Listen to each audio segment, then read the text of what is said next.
Baiklah, saya Puji Rizky. Di sini saya akan menjawab UTS, yaitu tentang UTS Filsafat Pendidikan Islam. Yang pertama yaitu mengapa mempelajari filsafat pendidikan Islam itu penting bagi mahasiswa, khususnya pendidikan bahasa Indonesia. Nah, menurut saya sebagai teori umum mengenai sistem pendidikan, maka filsafat pendidikan Islam itu berfungsi sebagai peletak dasar bagi kerangka sistem pendidikan yang akan berfungsi dalam mengaplikasikan ajaran agama Islam itu di bidang pendidikan. Nah, yang tujuannya itu identik dengan tujuan yang akan dicapai oleh ajaran Islam itu sendiri. Karena filsafat itu berarti nilai-nilai kebenaran yang berlandaskan Al-Quran dan hadis. Jadi dari kita mempelajari filsafat, khususnya jurusan pendidikan bahasa Indonesia itu, kita tuh bisa mengetahui nilai-nilai kebenaran yang sebenarnya itu seperti apa, dan kelaknya kita nanti sebagai calon guru, kita tuh bisa berpedoman kepada pengetahuan kita tersebut. Contohnya dalam kita mengajarkan dan mendidik mereka, itu harus yang baik dan sesuai nilai-nilai dalam Al-Quran dan hadis tersebut. Lalu yang kedua, soal yang kedua, sebagai mahasiswa yang milenial, bagaimana cara menganalisis sebuah informasi ataupun berita sosial seperti di Instagram, Facebook, YouTube dan lainnya itu informasi tersebut hoax ataupun dalam perspektif Islam. Nah, kita itu harus lebih jeli lagi dalam meneliti dari cerita tersebut. Dapat diambil pelajaran bahwa sebelum menyebarkan berita ataupun informasi, kita tuh harus menelusurinya dengan teliti. Beritanya itu dari mana, penulisnya siapa, dan kapan terjadinya, apakah sesuai dengan kejadian sesungguhnya atau tidak. Nah, jadi bahkan bila kita perlu membandingkan sumber berita itu satu dengan yang lainnya. Hal ini tuh agar mengetahui berita mana yang benar dan berita mana yang salah. Nah, karena kebenaran itu mahal harganya.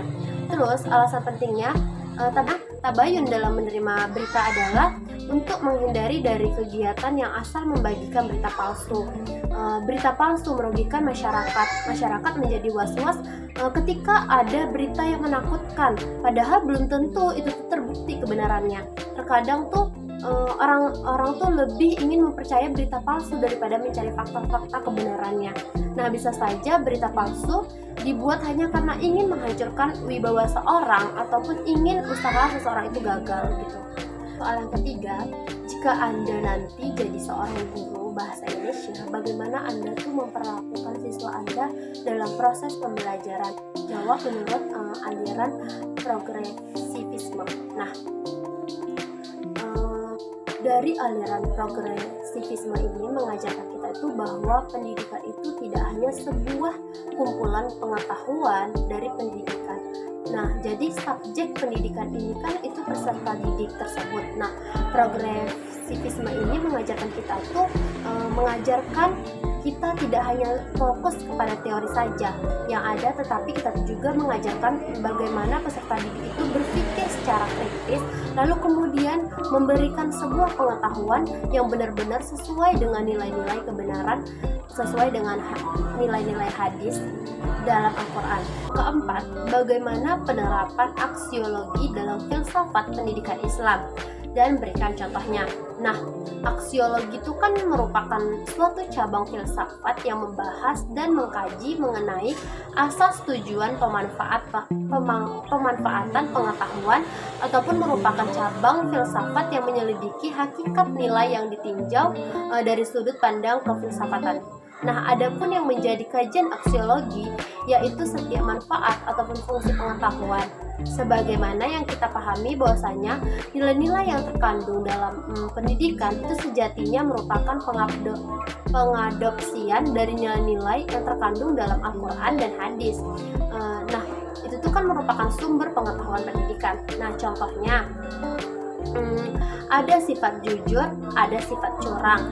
Jadi kita tahu mana yang sifat jujur, sifat mana yang curang, mana sifat baik dan mana yang sifat buruk. Nah, kita tuh bisa menentukan itu dengan adanya aksiologi ini.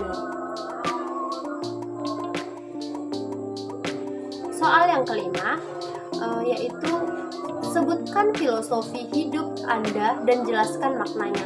Nah, filosofi saya yaitu saya bukan hanya bicara namun membuktikan. Itu filosofi saya. Kenapa begitu? Karena dengan bicara saja tanpa ada bukti, tentu saja itu sama saja kayak kita tuh membohongi diri kita sendiri.